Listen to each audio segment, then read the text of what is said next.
ملک کی 62 سالہ تاریخ میں 3 دہائیوں سے بھی زیادہ عرصہ ایسی حکومتیں رہیں جن کے منشور میں کروڑوں لوگوں کا پیچھا کرتی غربت کا کوئی ذکر ہی نہیں تھا۔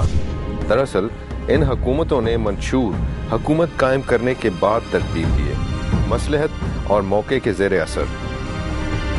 جنرل ایوب کے 10 سال، جی ڈی پی کا اونچا تناسب مگر قیمت، شخصی طاقت، معاشی ناہمواری، قرض کی لعنت اور غریب کی بے سود پکار۔ 60 کی دہائی میں جب 98% بڑے ادارے صرف 43 خاندان چلا رہے تھے تو دوسری طرف مزدور کی اجرت میں 25% کمی ہو رہی تھی۔ سبز انقلاب کا شور اٹھا اور 20 لاکھ ٹیننٹس روزانہ اجرت پر جاگیروں کی تجوریاں بھرنے لگے۔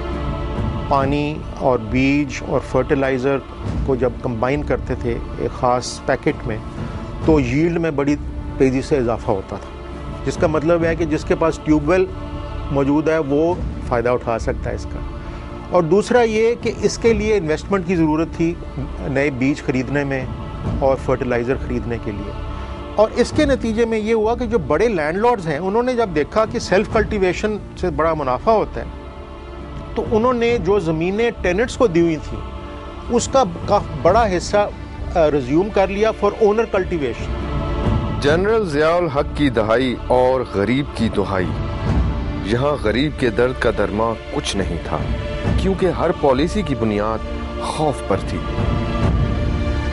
حکام، عوام، عدلیہ اور صحافت پر قتل، اب سے بیجا کوڑے، فرقہ واریت، افغان وار اور پھر ہزاروں بلین ڈالر امریکی امداد کا پیکج۔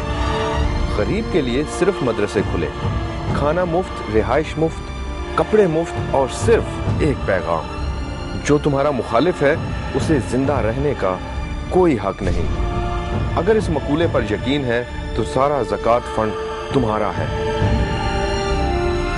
پہلی دفعہ پاکستان کی تاریخ میں یہ ہوا کہ اسٹیٹ فنڈز کو استعمال کیا گیا مدرسے بنانے میں۔ نتیجہ یہ ہوا کہ وہ جو فائنینشیل پاور ضیاء الحق صاحب کو ملی وہ ایک بہت بڑا فرینکنسٹینین مانسٹر کریٹ کرنے میں وہ پیسے لگائے گئے، اور اس کا نتیجہ اب ہم بھی بھگت رہے ہیں اور امریکہ بھی بھگت رہے ہیں۔ روشن خیال، اعتدال پسندی، نجکاری نام تھا قومی اثاثوں کے بیچنے کا۔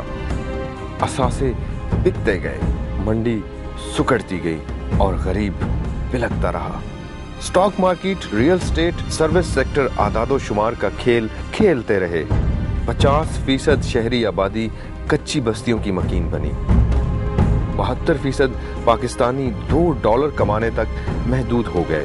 کھانے پینے کی عام اشیاء کی قیمتیں 200 سے 300% تک بڑھ گئی۔ مشرف دور ختم ہوا، لیکن آج بھی ملک کی 57% آبادی پیٹ کا دوزخ بھرنے کے لیے کام ڈھونڈتی پھر رہی ہے۔